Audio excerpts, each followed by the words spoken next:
Good evening, the members of the dais, families, and distinguished guests. A farewell ceremony of an outgoing president passing the gavel to a new president naturally leads us to a day of reckoning of the past and the thinking of the future.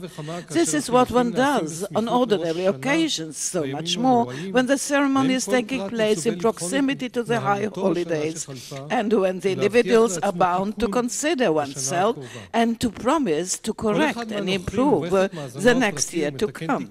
Each one of the attending audience does his own private balance to amend his soul and relations with others, but of two people in the audience are required of a more extensive stock-taking. The outgoing president, Professor Apploik, who is rightly entitled to look at the last 8 years with pride, and the incoming president, Professor Lavie, who as an active partner was pivotal in achieving those accomplishments. The achievements in the last 8 years are impressive and absolutely magnificent, because of the tough conditions, the economic crisis, coping with the migration of scientists overseas and the difficulty in bringing them back, and the adverse attitude of the establishment towards the academia, adding another story to the foundations laid by the predecessors, hundreds of faculty members. Their accomplishments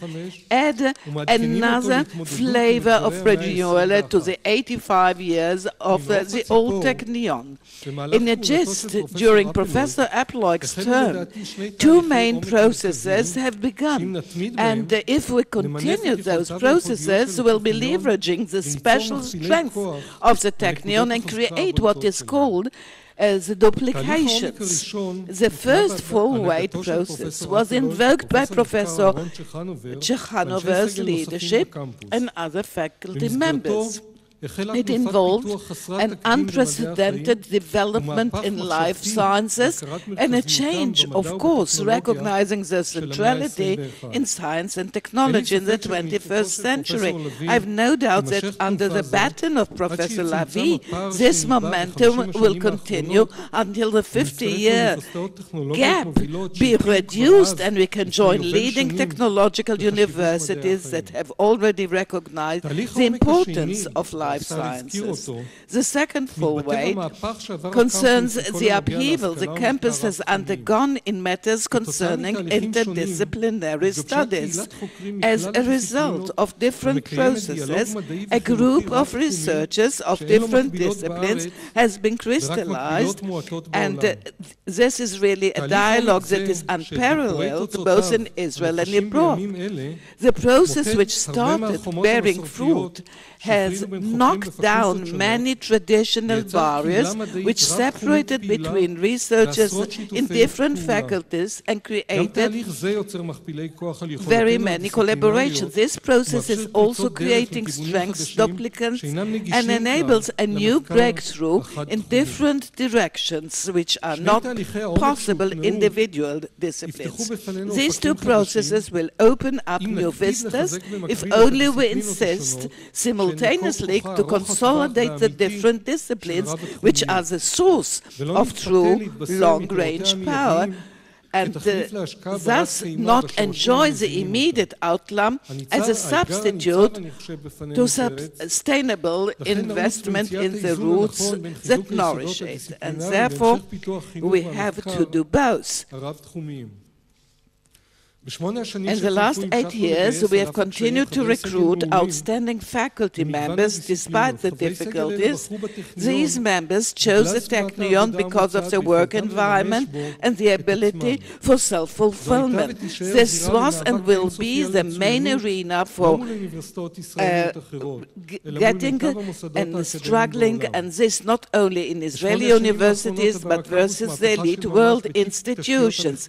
In the last 8 years, years, the Technion has undergone a true revolution and closed a technological gap dating 15 years back, and now is virtually in line with the best world universities.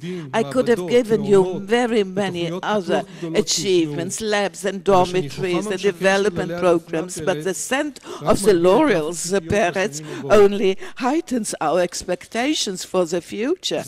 So what do we, the faculty, wish us on the Technion?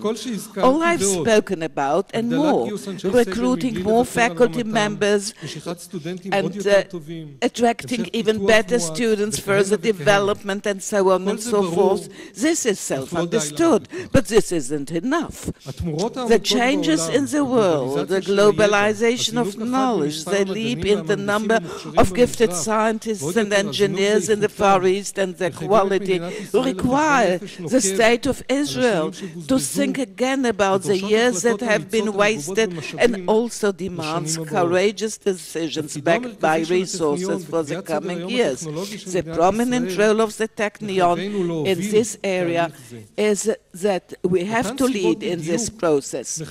This is also the reason we have to take stock and difficult and courageous decisions that will prepare the Technion to cope with the challenges facing the state. So, is it possible that in the leading faculty of electrical engineering, a faculty that gave birth to the outstanding electronic and electro-optical industries of Israel, only 2 doctoral students finished their studies? Will that enable the state sustainable competitive development compared to other countries? Is the fact that in the whole state of Israel, in 2007, there were only 10 doctorates in mechanical engineering, 8 from the Technion, and 4 in chemical engineering. Isn't it frightening? Can these few continue leading R&D in industry and academia in the coming decades and fulfill the supremacy required of our size? Is a low number of PhD students and the number of graduate students really reflect our concept of the leading research institution, and does it fulfill the full potential of the Technion? These reflections and others require deep thought in order to translate the vision into a realistic work program. This will serve us to forming the vision, and this in order to be able to use the achievements of the last 8 years. Allow me to conclude with a personal note. I had the privilege of spending many hours with Itzik and Peretz in the last year, and with the sake of due diligence, we became friends. Both Professor Afloig and Professor Lavie are part of us, namely scientists who were called from the field to function in the ivory tower. I'm really curious. So, the one person who gets back to the field, and to the other who is in the ivory tower.